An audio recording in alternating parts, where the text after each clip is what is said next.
नमस्कार आप सभी को, स्वागत है आपका हमारे इस प्लेटफ़ॉर्म पर। आज की इस वीडियो में हम उत्तर प्रदेश की लगभग सभी परीक्षाओं में जो क्वेश्चन्स पूछे जाते हैं, उसके इम्पोर्टेंट एमसीक्यूज़ करेंगे और इसका जो टॉपिक रहेगा वो रहेगा उत्तर प्रदेश में कला-संस्कृति का विकास कैसे हुआ, नृत्य और मेले कौन-कौन से हैं और स्थापत्य कला। ये सारे के सारे प्रीवियस ईयर्स क्वेश्चन्स हैं और इनको आप देखिए अगर इसकी आपको पीडीएफ चाहिए तो आप हमारे टेलीग्राम चैनल से इसको डाउनलोड कर सकते हो। चैनल का लिंक आपको डिस्क्रिप्शन बॉक्स में मिल जाएगा, ठीक है? तो चलिए शुरू करते हैं। क्वेश्चन नंबर पहला देखो, पहला कह रहा है कि छठ पूजा में किस भगवान की पूजा की जाती है जो कि उत्तर प्रदेश, झारखंड, बिहार का एक बहुत ही महत्वपूर्ण त्योहार है, ठीक है? तो इसमें किसकी पूजा की जाती है? तो आपने देखा होगा आपके आस-पास भी अगर बिहार से कुछ लोग बिलॉन्ग करते होंगे या फिर पूर्वी उत्तर प्रदेश से कुछ लोग संबंधित होंगे, तो वो इसकी पूजा करते हैं और इसमें सूर्य को अर्घ दिया जाता है। जैसे हम बात करें उगते हुए सूर्य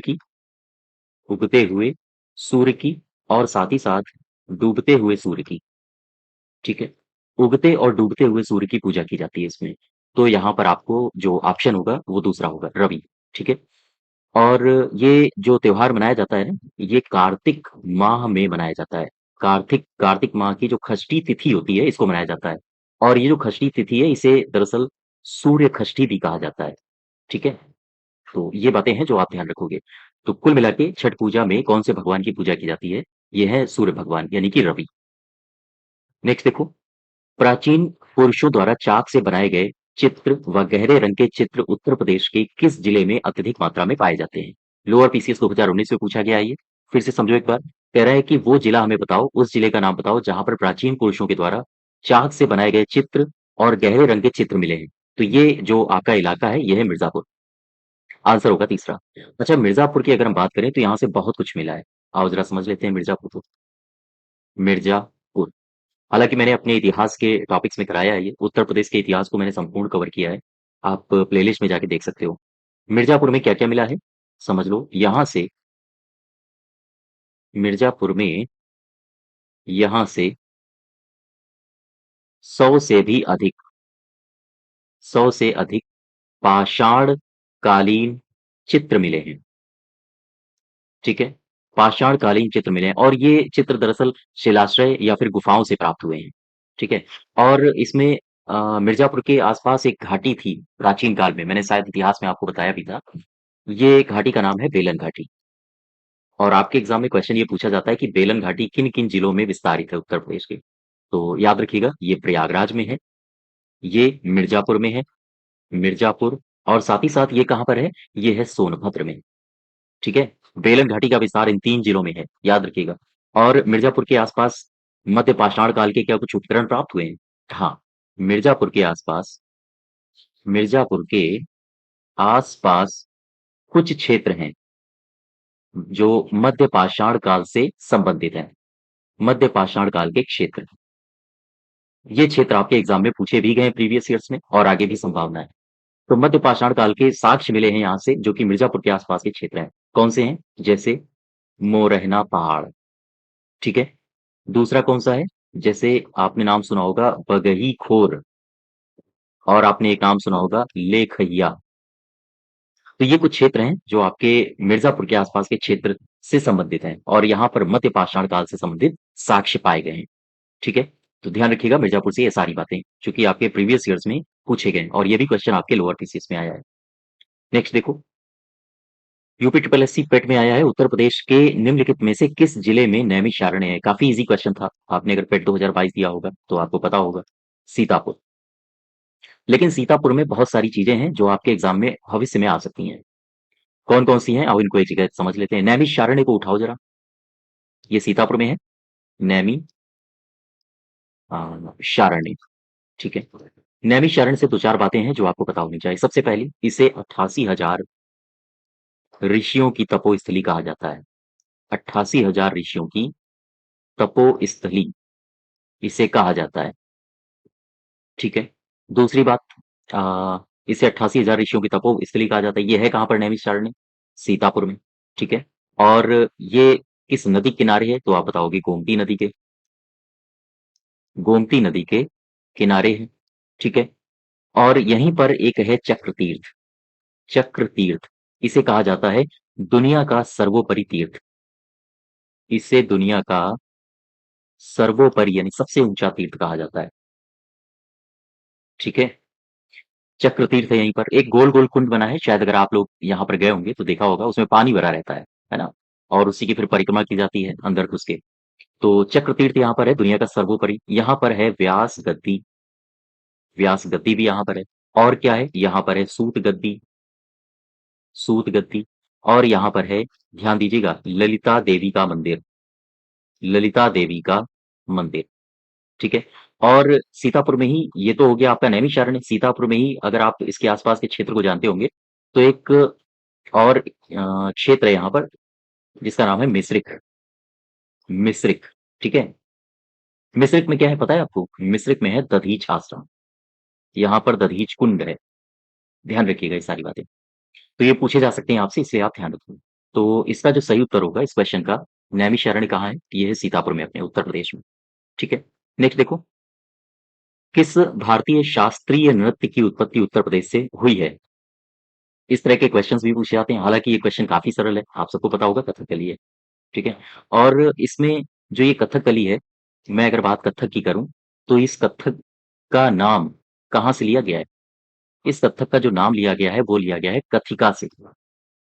कथिका यानी कि कहानी कहना, ठीक है? अर्थात इसका नाम क्या होता है? अर्थात इसका नाम इसका नाम कथाकारों की कहानी से जुड़ा है, कहानी से जुड़ा है। कथक, कहना कहानियाँ, यानी कथिका। कलाकारों की कहानियों से इसका नाम जुड़ा हुआ है। अर्थात इसका मतलब होता है कथा कहना। बात समझ पा रहे हो? ये अर्थ से भी क्वेश्चन पूछा गया है, ध्यान रखिएगा। उत्तर प्रदेश पुलिस एग्जाम में पूछा गया है एक बार। इसका अर्थ होता है कथा कहना, ठीक है? हाँ, और कई जगह इसका अर्थ मिलता है कथा कहना। उत्तर प्रदेश में कथक से संबंधित कुछ घराने हैं, यहाँ से आपके एग्जाम में क्वेश्चन पूछे जाते हैं। उत्तर प्रदेश में उत्तर प्रदेश में कथक से संबंधित घराने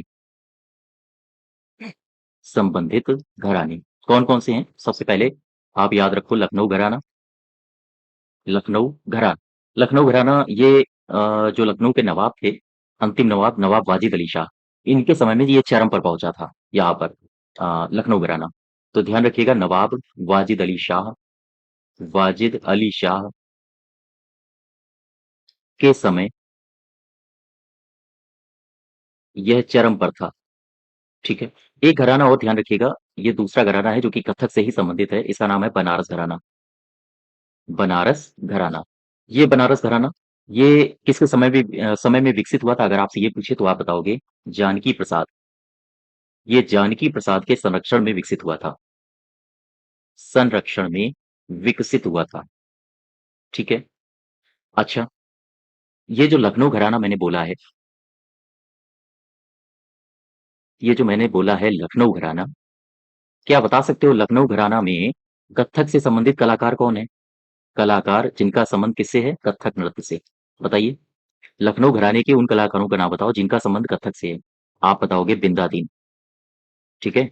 बिंदादीन, शंभू महाराज, ध्यान रखिएगा, लच्छू महाराज, लच्छू महाराज, या फिर आप बताओगे बिरजू महाराज, ये भी लखनऊ घराने से थे, बिरजू महाराज।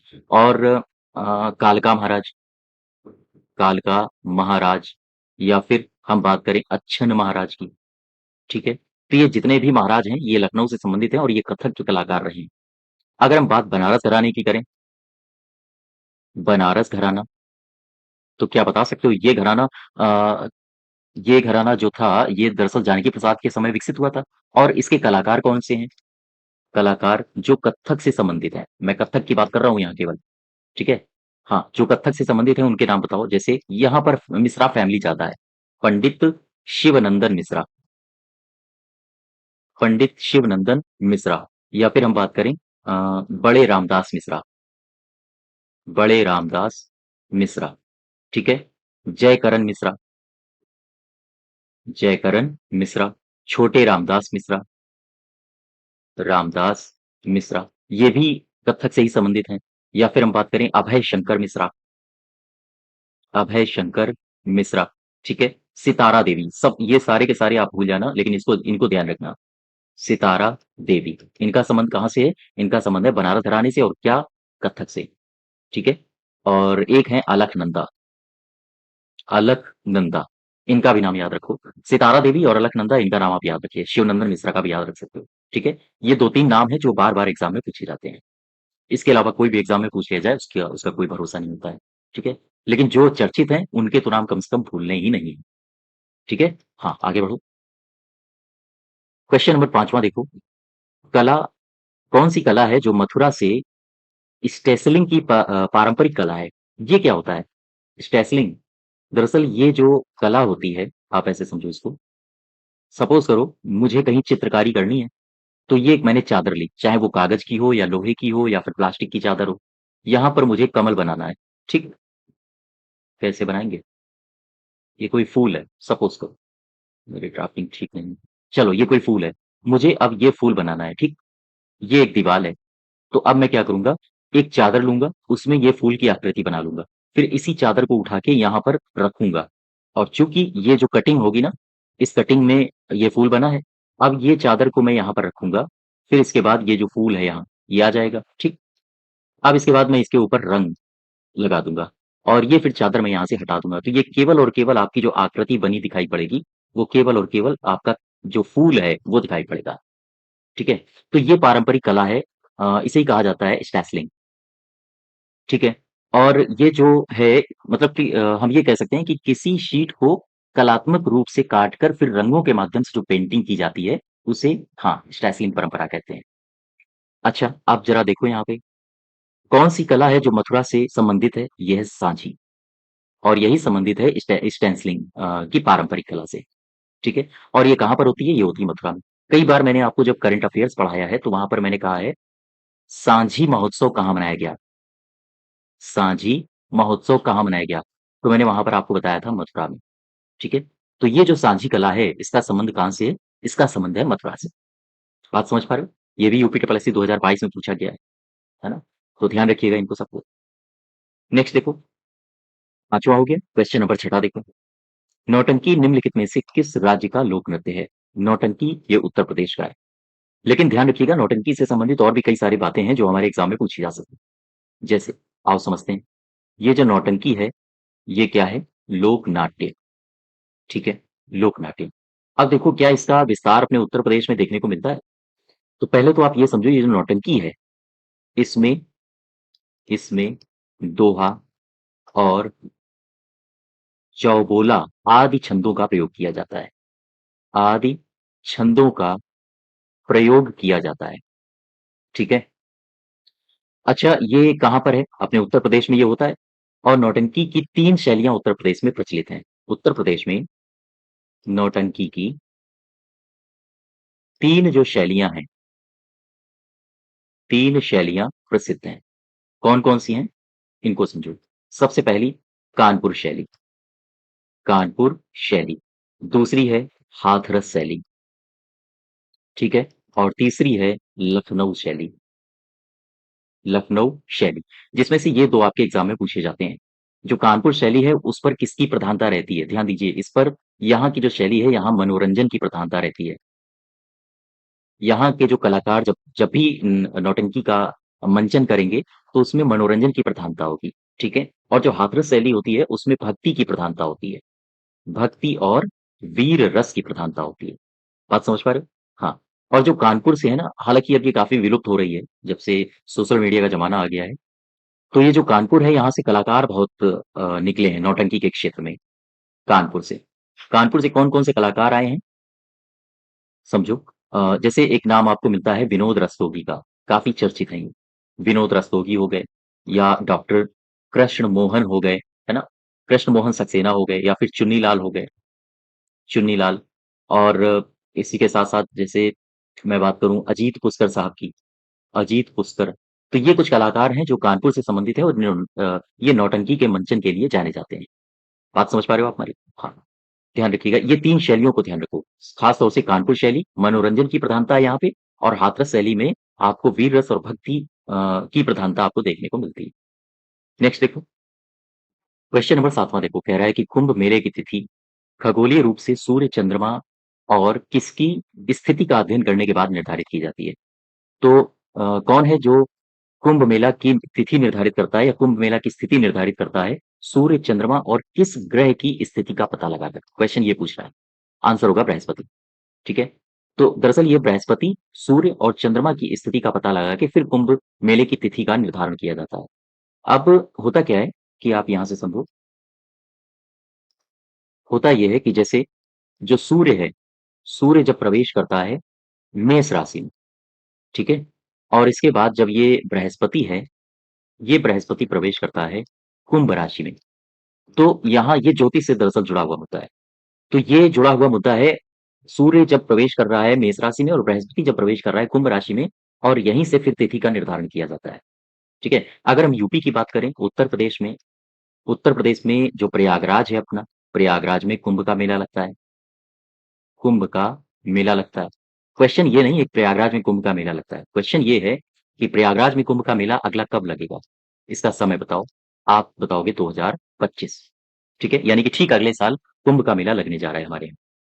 और इसमें एक बात आप ध्यान रखो, नोट बना के इसको लिखो, ये जो नासिक है, नासिक और उज्जैन, नासिक और उज्जैन में यह मेला तब लगता है, ध्यान दीजिएगा, यह मेला तब लगता है जब ग्रह सिंह राशि में प्रवेश करे, सिंह राशि में क्या करे? प्रवेश करे। और चूंकि सिंह राशि में प्रवेश करता है इसीलिए इसको कहा जाता है सिंहस्थ कुंभ, सिंहस्थ कुंभ कहा जाता है। तो सिंहस्थ कुंभ का नाम भी सुना होगा। ये क्यों कहा जाता है? क्योंकि जो ग्रह होता है जब वो सिंह राशि में प्रवेश करता है तो वो फिर सिंहस्थ कुंभ होता है, और नासिक उज्जैन में सिंहस्थ कुंभ हमें देखने को मिलता है। जो ये मेला है कुंभ, ये दरअसल ये आपको सबको पता होगा 12 साल के अंतराल में आता है ना? और हरिद्वार और प्रयागराज में अर्धकुंभ मेले प्रत्येक 6 साल के अंतराल में आते हैं।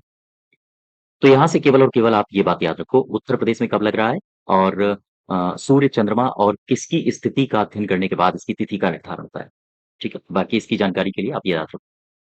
नेक्स्ट देखो, निम्नलिखित में से किस नृत्य का मूल उत्तर प्रदेश है जो शास्त्रीय रूप से शास्त्रीय नृत्य के रूप में 8 रूपों का हिस्सा है?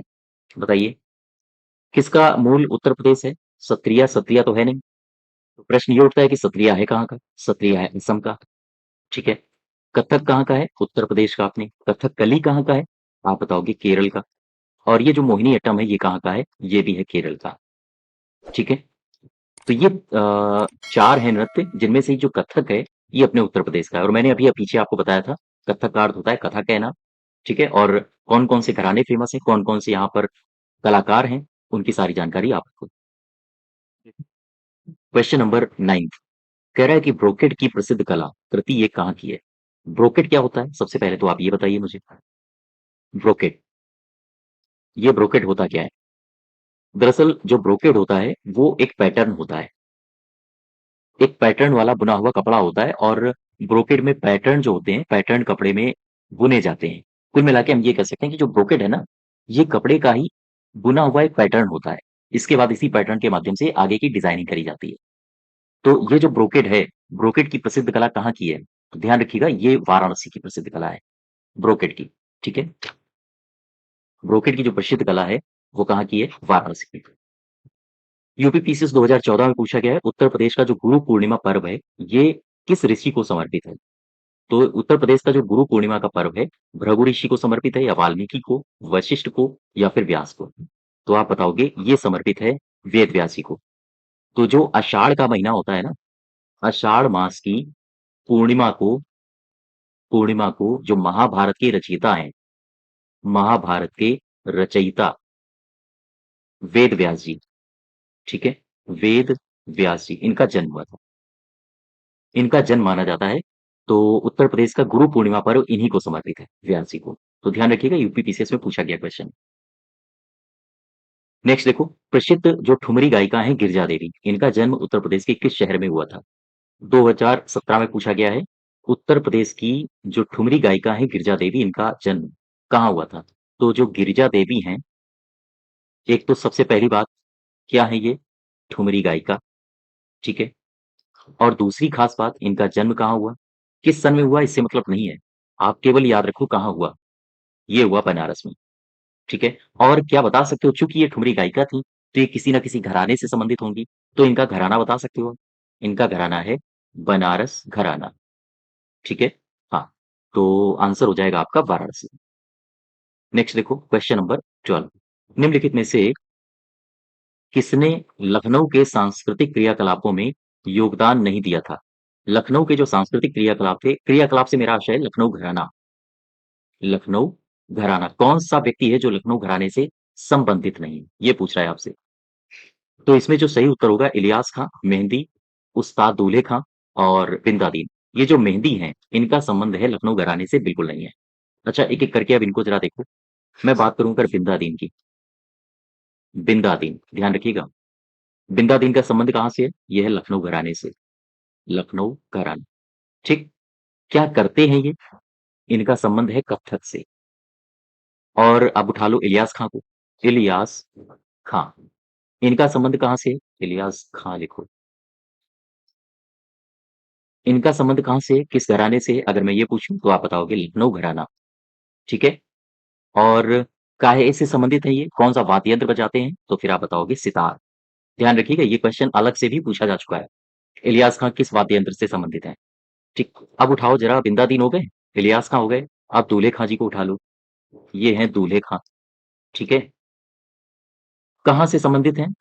ये इनका संबंध है ख़याल गायकी से, ख़याल गायकी, दूल्हे खां। और ये जो मेहंदी साहब हैं, ये हैं गज़ल गायक। तो कुल मिला के जो लखनऊ घराना है, लखनऊ घराने से बिंदादीन है, लखनऊ घराने से इलियास खां हैं और लखनऊ घराने से हैं दूल्हे खां। तो लखनऊ घराने से कौन नहीं है? ध्यान रखिएगा मेहंदी साहब लखनऊ घराने से नहीं है, ठीक है? नेक्स्ट देखो, इसका सही उत्तर आपको हाँ, दूसरा। नेक्स्ट देखो, क्वेश्चन नंबर 13वां। प्रसिद्ध शास्त्रीय गायक भीमसेन जोशी, बहुत इंपॉर्टेंट क्वेश्चन है, ध्यान रखिएगा। प्रसिद्ध जो शास्त्रीय गायक हैं भीमसेन जोशी, इनका संबंध कहाँ से है? 2008 में पूछा गया है और 2008 में ही नहीं, कई बार ये एग्ज़ाम में पूछा जा चुका है। तो ये क्वेश्चन रिपीट होने वाला प्रश्न है। रामपुर घराना है, लखनऊ घराना है या फिर किराना घराना है या फिर बनारस घराना है? कौन-सा घराना है जहाँ से भीमसेन जोशी आते हैं? तो ध्यान रखिएगा भीमसेन जोशी का संबंध है आपके किराना घराना से, किराना घराना, ठीक है? तो आपका ये वाला सही हो जाएगा किराना घराना, ठीक? अब ज़रा एक बात समझो, ये जो किराना घराना है, यहाँ से 2-4 बातें आपसे पूछी जा सकती हैं। तो ध्यान रखिएगा, सबसे पहली बात, इस घराने इस घराने का जो नामकरण है, वो कहाँ से पड़ा है? वो एक तहसील है शामली में कैराना, पहले मुज़फ्फरनगर में थी। तो ये जो कैराना है ना, इसी कैराना के नाम पे ही नाम पड़ा है किराना घराना। तो इस घराने का नाम कैराना तहसील के नाम पर रखा गया है। तहसील के नाम पर रखा गया, ठीक? तहसील के नाम पर। और ये जो घराना है, ये किससे संबंधित है? तो ध्यान रखिएगा, ये घराना गायन की गायन की ख़याल शैली या ख़याल परंपरा से जुड़ा है, ठीक है? गायन की ख़याल परंपरा से इसको जोड़कर देखा जाता है। और ये जो किराना घराना है, इसके मूल पुरुष किसे माना जाता है? मूल पुरुष बोले तो इसका संस्थापक। तो ध्यान रखिएगा इसका संस्थापक कहा जाता है वंदे अली खां को, वंदे अली खां। लेकिन अगर यही पूछ दे इसके मूल संस्थापक छोड़ो, इसके वास्तविक संस्थापक किसे कहा जाता है?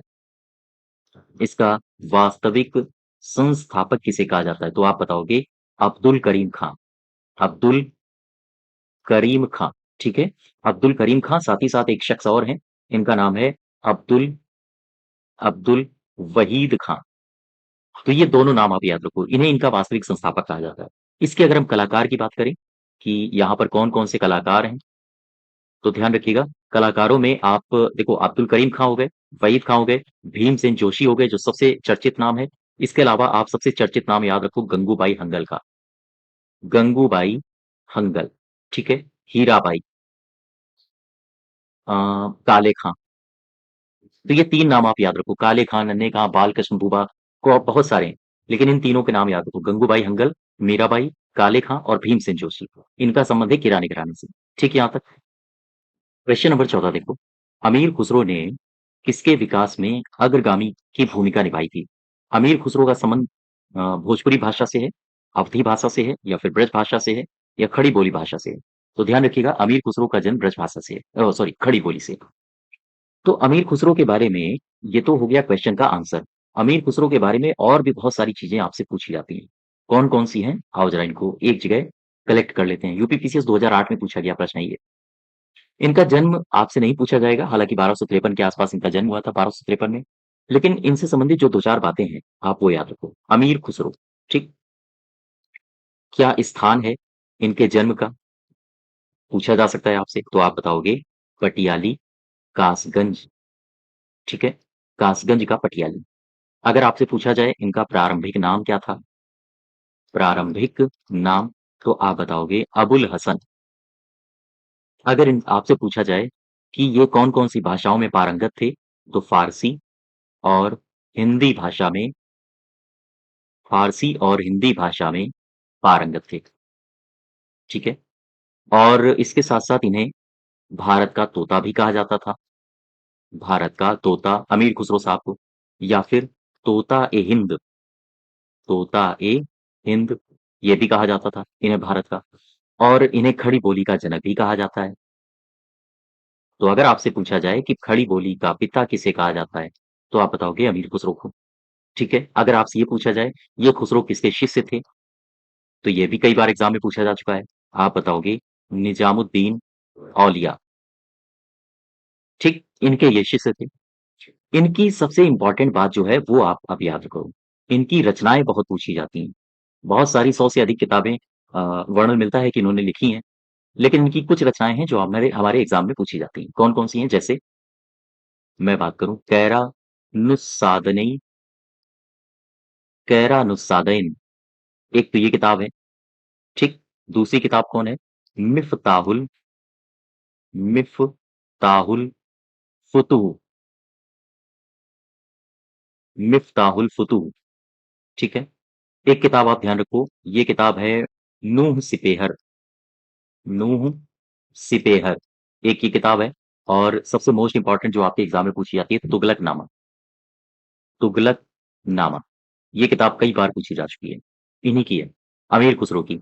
और मिफ्ताहुल फुतूह हो गया, एक और फुतूह से ही है जिसका नाम है खजाइनुल फुतूह, खजाइनुल फुतूह, ठीक है? ये कुछ किताबें हैं इनकी, रचनाएँ हैं, जो हमारे एग्ज़ाम में पूछी जाती हैं, ध्यान रखिएगा। अमीर खुसरो किसके विकास के अग्रगामी की भूमिका इन्होंने निभाई है? तो आप बताओगे खड़ी बोली की, ठीक है? नेक्स्ट देखो, निम्नलिखित में से किस शहर में कुंभ मेला लगता है? तो कुंभ मेला तो यहीं लगता है इलाहाबाद में। ये मैंने क्वेश्चन विधानसभा भवन 2018 में पूछा गया था, विधानसभा आरक्षक 2018 परीक्षा में। ये मैंने क्वेश्चन इसलिए लिया है, क्योंकि मैं यहाँ पर कुंभ मेला से संबंधित 1-2 बातें और बता सकूँ। सबसे पहली बात, एक ही बात याद रखो आप, एक तारीख याद रखो, 7 दिसंबर 2017, 7 दिसंबर 2017 क्या हुआ? यूनेस्को ने यूनेस्को ने इस मेला को इस मेला को भारत के लिए मानवता की अमूर्त सांस्कृतिक धरोहर घोषित किया है। सांस्कृतिक धरोहर घोषित किया है, ठीक? तो ध्यान रखिएगा ये तारीख आपसे पूछी जा सकती है कि यूनेस्को के द्वारा इसे अमूर्त सांस्कृतिक धरोहर के रूप में कब नामित किया गया? तो ये आप तारीख याद रखिए। नेक्स्ट देखो, उत्तर प्रदेश राज्य में गढ़ मेला प्रतिवर्ष ये कहाँ लगता है? उत्तर प्रदेश राज्य में ये जो गढ़ मेला है, ये कहाँ लगता है? तो आप बताओगे गढ़मुक्तेश्वर में। लघु सिंचाई विभाग 2015 में पूछा गया क्वेश्चन है। गढ़मुक्तेश्वर हापुड़ में है, और यहाँ से आपके एग्ज़ाम में कई सारे सवाल बनते हैं कि कौन-कौन से यहाँ पर मंदिर हैं, ठीक है? और ये गढ़मुक्तेश्वर क्यों चर्चित रहा है प्राचीन काल में? तो ज़रा समझो इसको। गढ़मुक्तेश्वर, ठीक? सबसे पहली बात ये कहाँ पर है? तो आप बताओगे ये है हापुड़ में। दूसरी बात, गंगा के किनारे है, ठीक है? और यहाँ पर गंगा जी का मंदिर है, गढ़मुक्तेश्वर में। और गढ़मुक्तेश्वर में क्या है? ये जो गढ़मुक्तेश्वर है, एक तो गंगा जी का मंदिर हो गया, दूसरा गढ़मुक्तेश्वर शिव जी का मंदिर है यहाँ पर। गढ़मुक्तेश्वर शिव जी का मंदिर भी है, और इसमें झारखंडेश्वर नामक प्राचीन शिवलिंग है, प्राचीन यहाँ पर शिवलिंग है। ध्यान रखिएगा, यहाँ पर एक तो गढ़मुक्तेश्वर शिव का मंदिर है, और दूसरा यहाँ झारखंडेश्वर नामक एक प्राचीन शिवलिंग भी है। और इन्हीं सबको ध्यान में रखते हुए यहाँ पर लगता है गढ़ मेला, ठीक है? तो आपसे पूछा जाए गढ़ मेला कहाँ लगता है, तो आंसर होगा गढ़मुक्तेश्वर। और ये जो गढ़मुक्तेश्वर है, दरअसल ये प्राचीन काल में हस्तिनापुर का मोहल्ला हुआ करता था। गढ़मुक्तेश्वर आपको पता होगा, वहीं आस-पास दिल्ली वाला क्षेत्र, कुरुक्षेत्र, ठीक है? तो ये हस्तिनापुर का एक मोहल्ला था। तो खैर, ये सारी बातें आप याद रखो। नेक्स्ट देखो, क्वेश्चन नंबर 17। जौनपुर में किसके द्वारा निर्मित अटाला मस्जिद अन्य मस्जिदों के निर्माण के लिए एक मिसाल बन गई है? यानी कि कुल मिला के आपसे ये पूछा गया है कि किसने बनवाई थी अटाला मस्जिद? बस इतना सा पूछा गया। दरअसल ये पहले एक हिंदू मंदिर हुआ करता था, अटाला देवी का मंदिर। उसको उसको तोड़ के फिर उसके ऊपर मस्जिद बना दी गई थी। तो इसको किसने बनाया था? इब्राहिम शाह सर्की ने, ठीक है? अटाला मस्जिद। तो इसका सही उत्तर क्या होगा? सही उत्तर होगा अटाला मस्जिद बनवाया है इब्राहिम शाह सर्की। अब जरा ये जौनपुर आया है, इसके बारे में 2-4 बातें जानो। जौनपुर, ठीक? जौनपुर की स्थापना कब हुई? लगभग 1358 के आसपास हुई थी। लेकिन क्वेश्चन ये है हमारा कि इसकी स्थापना करी किसने? तो इसकी स्थापना करी थी सुल्तान फिरोज शाह तुगलक ने। फिरोज शाह तुगलक ने, ठीक है? किसकी याद में की? ये क्वेश्चन आपसे पूछा जाता है और कई बार पूछा गया है। तो इसका भाई था एक मोहम्मद बिन तुगलक, मोहम्मद बिन तुगलक, और इसे ही कहा जाता था जौना खां। तो अपने इस भाई की याद में या इस भाई के सम्मान में कहो तो ज्यादा बेहतर होगा, क्योंकि याद कहोगे तो फिर वो हाँ मृत्यु को प्राप्त होता है। तो इसके सम्मान में की गई थी, ठीक है? फिरोज शाह तुगलक, ने इसकी स्थापना की थी और मोहम्मद बिन तुगलक के सम्मान में इसकी स्थापना की थी। अच्छा, यहाँ से आपके एग्जाम में कुछ क्वेश्चंस और बनते हैं। जैसे मैं आपसे बात करूं अगर निर्माण की, कि यहाँ पर निर्माण क्या क्या हुआ है, निर्माण और निर्माता कौन कौन रहे हैं, तो ध्यान दो।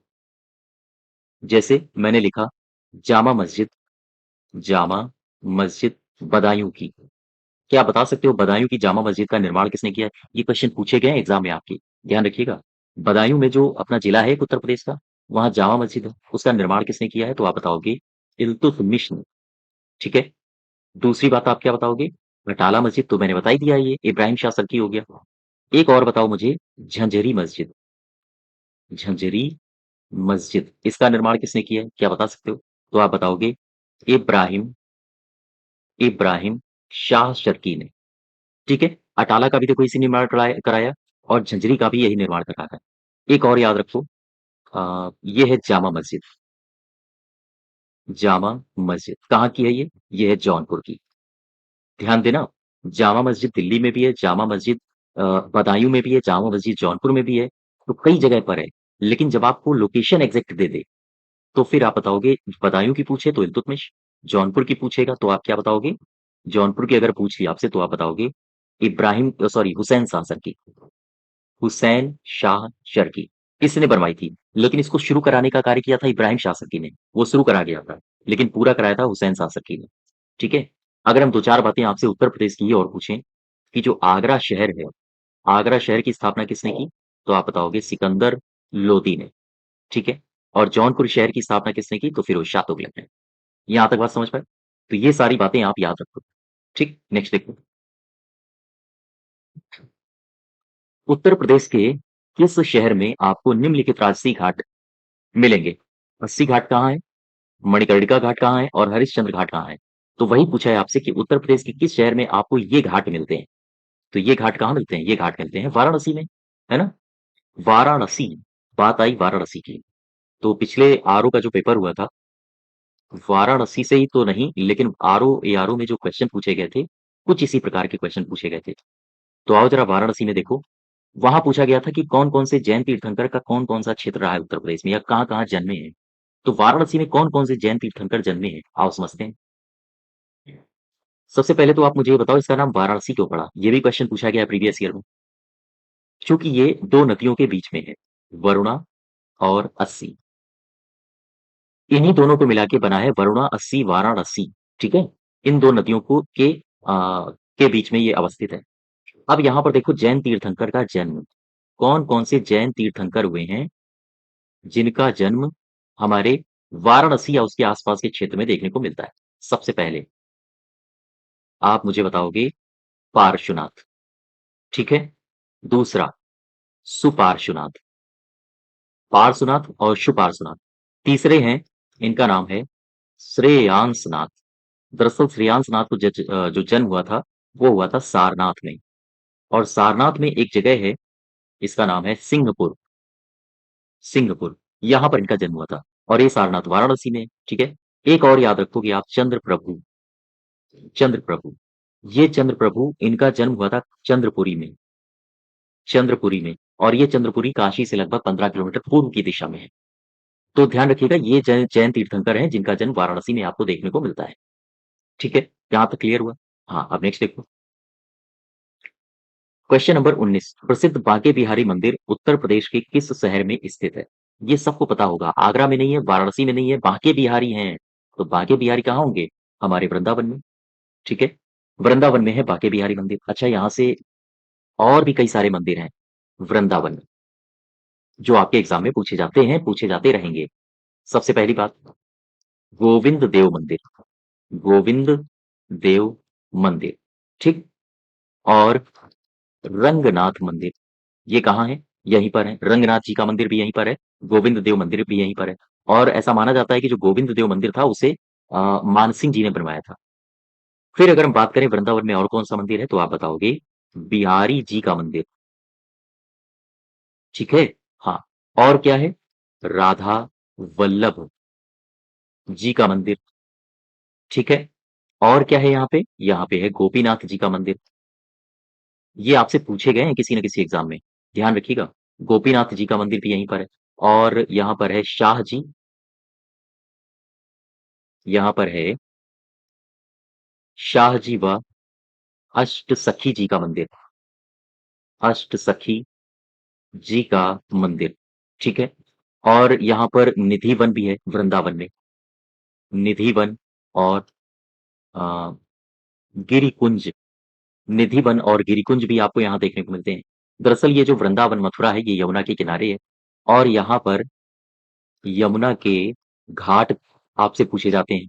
यहाँ पर यमुना के घाट कौन-कौन से हैं? जैसे वंशी घाट, ठीक है? जैसे मैंने अभी वाराणसी के घाट पढ़े थे, नमो घाट, मणिकर्णिका घाट, है ना?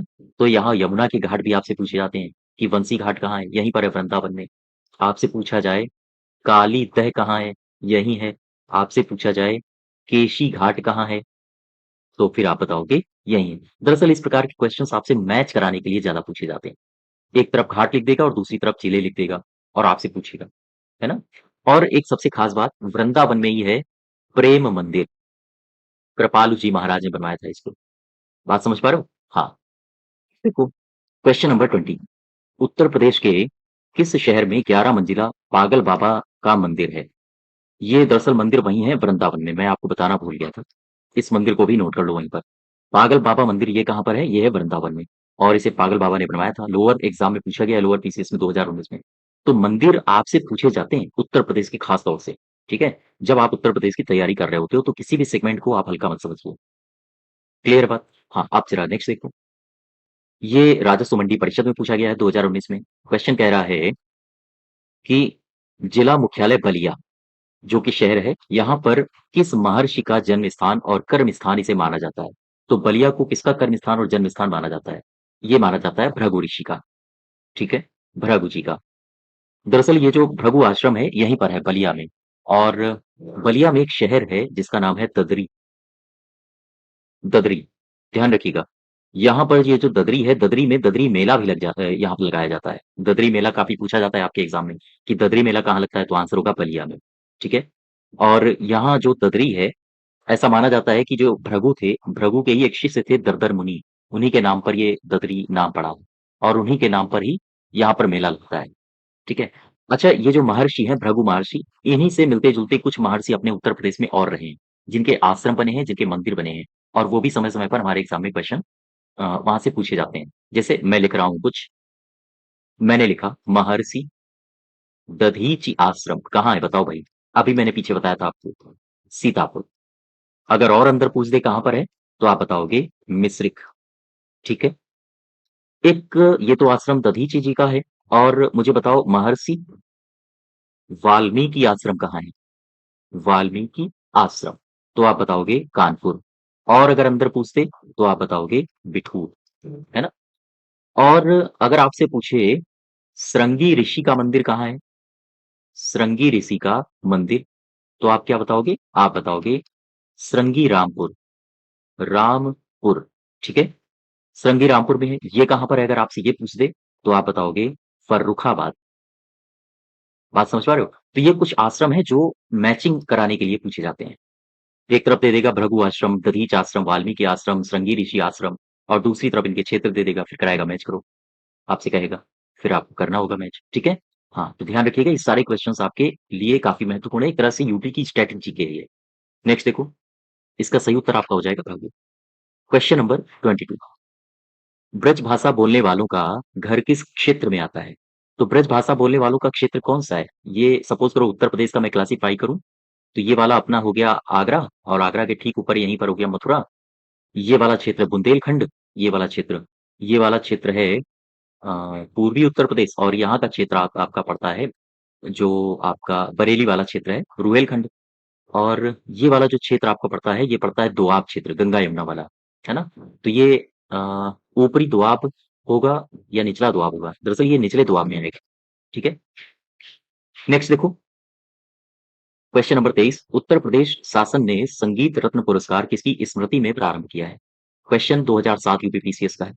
संगीत रत्न पुरस्कार उत्तर प्रदेश सरकार ने किसकी स्मृति में प्रारंभ किया था? ये प्रारंभ किया था 2006 में। और किसकी स्मृति में प्रारंभ किया था? आप बताओगे, ये प्रारंभ हुआ था रविशंकर नहीं है, बिस्मिल्लाह खां साहब, ठीक है? उस्ताद बिस्मिल्लाह खां, इनकी स्मृति में प्रारंभ किया गया था। और उस समय 2006 में आपको पता होगा जो सरकार थी वो सपा की सरकार थी। सपा की सरकार में जो अखिलेश हैं उनके पापा जी थे मुख्यमंत्री, मुलायम साहब, मुलायम सिंह, ठीक है? इन्होंने ही हाँ इसकी स्थापना करी थी, ठीक है? नेक्स्ट देखो, क्वेश्चन नंबर 24, उत्तर मध्य क्षेत्र सांस्कृतिक केंद्र, सबसे पहले तो मुझे ये बताओ ये है कहाँ पर? उत्तर मध्य क्षेत्र सांस्कृतिक केंद्र, ये पड़ता है अपने प्रयागराज में। तो आपसे ये भी पूछा जा सकता है कि उत्तर मध्य क्षेत्र सांस्कृतिक केंद्र ये कहाँ पर है? ये प्रयागराज में। केंद्र ने चैती और कजरी केंद्रों का आयोजन किस शहर में कराया है? ठीक है, तो ये कराया है इसने वाराणसी में, आंसर होगा पहला, ठीक है? अच्छा, इसमें ये जो वाराणसी में इसने कराया है, तो आप यहाँ से ये बात गौर करिएगा, उत्तर मध्य क्षेत्र सांस्कृतिक केंद्र कहाँ है? आंसर होगा प्रयागराज, ठीक है? नेक्स्ट देखो, क्वेश्चन नंबर 25, संगीत शिक्षा के लिए उत्तर प्रदेश में जो प्रथम संगीत महाविद्यालय स्थापित हुआ था वो कौन था? पहला जो संगीत महाविद्यालय था वो था भातखंडे हिंदुस्तानी संगीत विद्यालय, महाविद्यालय। अब इसमें आपको दो चार बातें याद रखनी है। सबसे पहले तो मैंने आपको जो कला संस्कृति इससे पहले आपको बताया है, वहां मैंने डिटेल्ड थ्योरी क्लास ली है, आप प्लेलिस्ट में जाके देख सकते हो। इसको डीम्ड विश्वविद्यालय का दर्जा कब मिला, इसके पहले कुलपति कौन थे, ये सारी बातें मैंने आप प्लेलिस्ट में जाके वहां देख सकते हो, ठीक है? दरअसल ये प्रैक्टिस क्लास है, तो आप इसमें कुछ बातों पर ध्यान रखो। जैसे मैं अगर ऑप्शंस को उठाऊं, संगीत नाटक एकेडमी, ये कहाँ पर है? तो संगीत उत्तर प्रदेश संगीत नाटक एकेडमी, ध्यान रखिएगा, उत्तर प्रदेश संगीत नाटक अकादमी, ये कहाँ पर है? तो आप बताओगे ये है लखनऊ में, ठीक है? लखनऊ। अब अगर आपसे पूछे कि इसकी स्थापना कब हुई थी, तो आप बताओगे 1963, ठीक? एक और ऑप्शन में दिया है ललित कला अकादमी, ललित कला अकादमी। अगर आपसे पूछे ये कहाँ पर है, तब भी आप बताओगे लखनऊ में। कब इसकी स्थापना हुई? 1962 में। एक और आपको दिया है भारतेंदु नाट्य अकादमी, भारतेंदु नाट्य अकादमी, ठीक? ये कहाँ पर है? तब भी आप बताओगे लखनऊ में, और इसकी स्थापना कब हुई? आप बताओगे 1975, ठीक है यहाँ तक? हाँ, तो ये कला और संस्कृति का पार्ट 1 है, ठीक है? इसके पार्ट 2 में हम लोग बहुत जल्द मिलते हैं। इसकी अगर आपको पीडीएफ चाहिए तो आप हमारे टेलीग्राम चैनल को ज्वाइन कर सकते हो। साथ ही साथ चैनल सब्सक्राइब करिए, वीडियो को शेयर करिए ज़्यादा से ज़्यादा। धन्यवाद।